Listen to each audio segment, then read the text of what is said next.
I'm a goofy ass 41-year-old kid. I mean, I think people should know that by now, right? I think that's, yeah, that's just me. I'm just a goofy. I get to play basketball.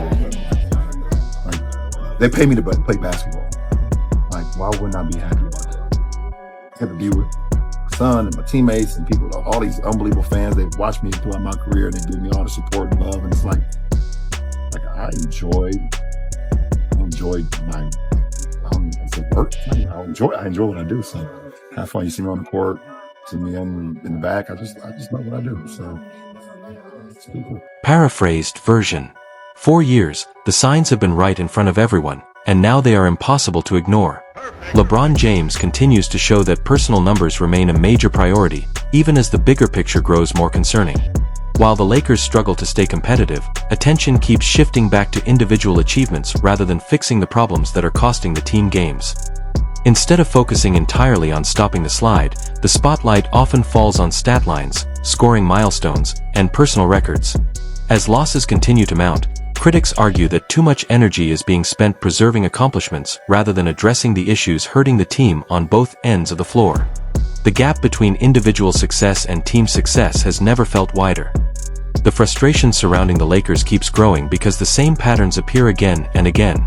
When the team needs accountability, leadership, and adjustments, the conversation somehow circles back to statistics and legacy discussions.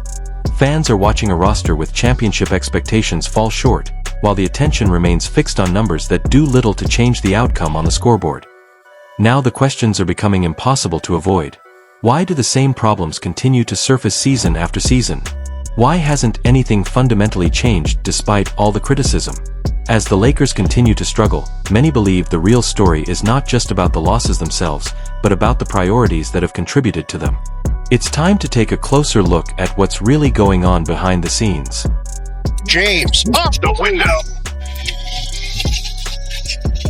LaRavia to James, 3-on-1 developing. Warren Slayer. Jackson Hayes, big finish. Paraphrased version.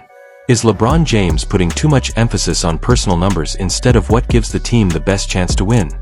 Or are we simply witnessing a basketball icon struggling to adjust to the reality that time eventually catches up with every athlete, no matter how great they are? Share your thoughts and let everyone know where you stand on the debate. What makes this conversation even more interesting is that LeBron himself addressed the topic publicly. He openly acknowledged how much attention he pays to his statistical production, yet many people brushed past the comment as if it were completely ordinary. For some fans, it was an honest moment of self-awareness. For others, it felt like confirmation of concerns that have been building for years. The reaction has been split right down the middle. Supporters argue that every superstar keeps track of their numbers and that personal achievements are part of what defines greatness.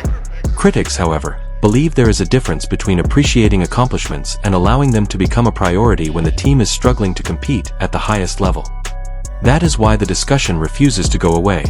When a player of LeBron's stature makes comments about statistics, every word gets analyzed through the lens of leadership, winning, and legacy.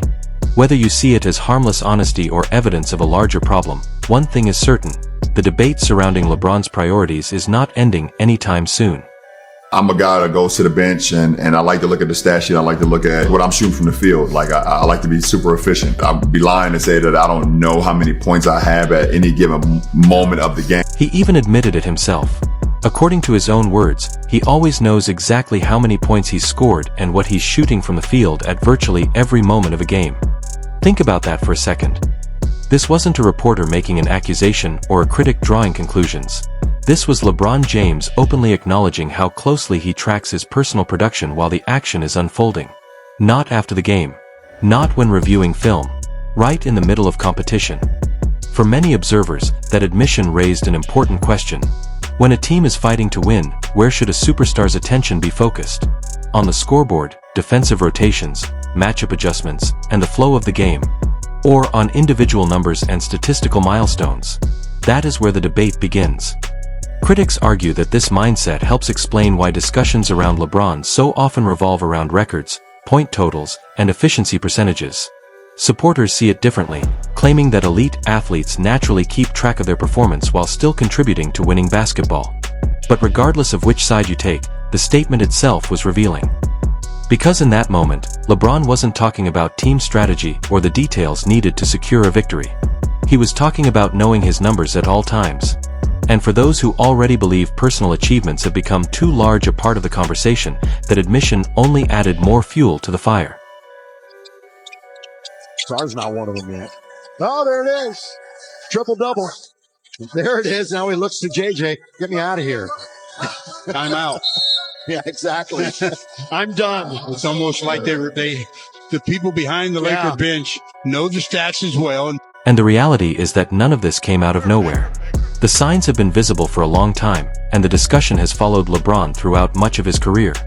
Time and time again, moments have surfaced that critics point to as evidence of how much attention he pays to individual accomplishments and statistical milestones. There have been clips circulating for years showing LeBron James glancing at stat sheets during breaks in the action, fueling the perception that he is constantly aware of where his numbers stand. Whether people view that as normal competitiveness or something more concerning depends on their perspective, but the images have certainly contributed to the narrative. Even teammates have occasionally made light-hearted comments about it. Jokes have been made about another LeBron record being on the horizon before games even begin, reflecting just how common it has become to see him chase yet another milestone. At this stage of his career, breaking records is almost expected rather than surprising. That is why these conversations keep resurfacing.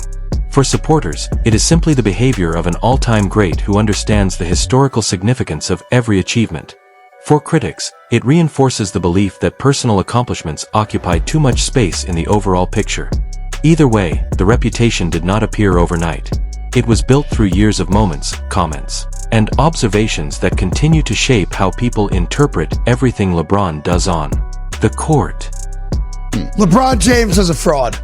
LeBron James, once again, proves that he's a pat-standing clown and should never again ever be mentioned in the same breath as the greats who have ever played this great game that we call National Basketball Association basketball. For years, critics have pointed to moments that they believe reveal a deeper focus on statistics than on the flow of the game itself.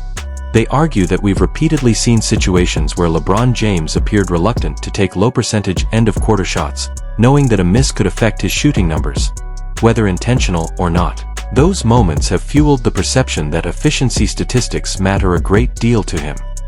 There have also been instances that fans continue to debate, where passes came only after the buzzer had already sounded, ensuring that a potential miss would not be recorded against his field goal percentage. Those plays became talking points across the basketball world because they seemed to reinforce a narrative that had been building for years. Even teammates and opponents occasionally reacted in ways that suggested they noticed the same thing. One of the most frequently discussed examples came during the 2016 championship run. According to stories that have circulated over the years, then head coach Tyronn Lue challenged LeBron over defensive lapses and turnovers that were hurting the team's performance. The conversation reportedly shifted toward production and statistics, creating a clash between what the coaching staff wanted to emphasize and what LeBron believed he was contributing on the court. For critics, that exchange symbolized a larger issue. They argue that numbers can never fully explain defensive mistakes, effort, leadership, or momentum-changing plays. Supporters counter that elite production still matters and that LeBron's overall impact has always extended far beyond a simple box score. Regardless of which side someone takes, the debate has followed him throughout his career.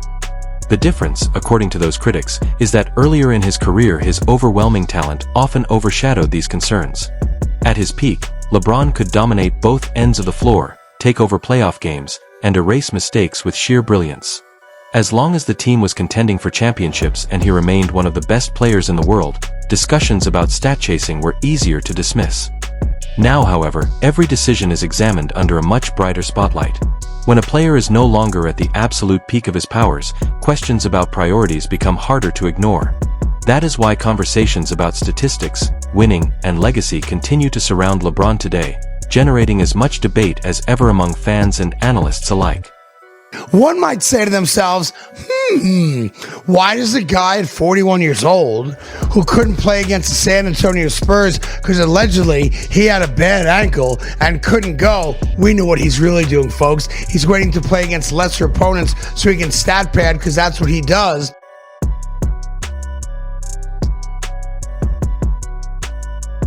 But critics argue that the situation looks very different at this stage of his career. The moments that once generated minor debate are now being examined far more closely because every decision carries greater scrutiny than ever before. One of the most talked about examples came during a lopsided loss to the Phoenix Suns. With the game effectively out of reach and the outcome no longer in doubt, many expected the starters to begin preparing for the next contest. Instead, attention shifted toward LeBron remaining on the floor as he worked to reach double-digit scoring. For critics, the optics were impossible to ignore. They viewed the situation as a player chasing a personal milestone in a game that had already been decided. Rather than focusing on the broader result, the conversation became centered on preserving a streak that had become one of the most remarkable statistical runs in basketball history. What fueled the discussion even more was what happened afterward. Once LeBron reached the scoring mark, observers pointed to his reaction as evidence that the milestone had been weighing on him throughout the game. Moments later, he exited the floor, creating a sequence that critics immediately seized upon as proof of where his priorities were focused. Supporters, of course, see the situation differently. They argue that historic streaks matter, that competitors naturally care about their accomplishments, and that maintaining consistency over such a long period is itself a remarkable achievement. But for those who already believe statistics play too large a role in LeBron's decision-making, the incident became another exhibit in a growing collection of examples. That is why these moments continue to generate debate. Every action involving LeBron is viewed through the lens of winning, legacy, and personal achievement. Whether people see dedication to excellence or an unhealthy focus on numbers often depends on the perspective they bring into the conversation. But one thing is certain, incidents like this ensure the discussion never truly goes away.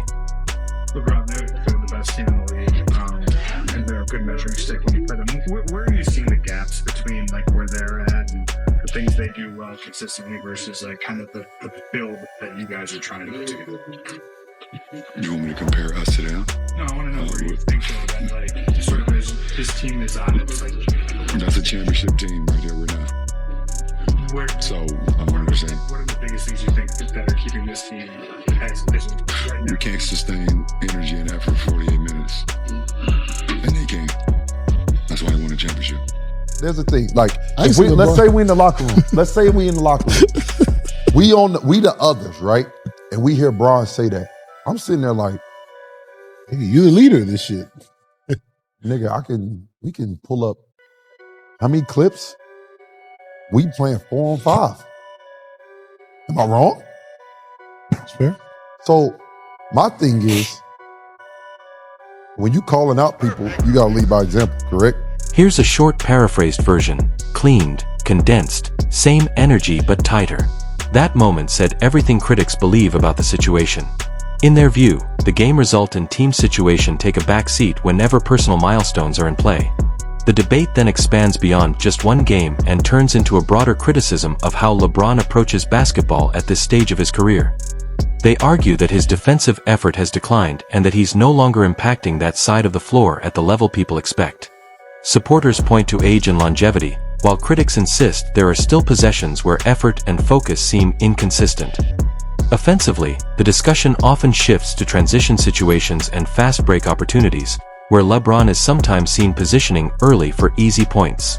Supporters call it smart anticipation, while critics label it selective effort that leaves gaps in transition defense. The broader argument becomes about impact versus perception.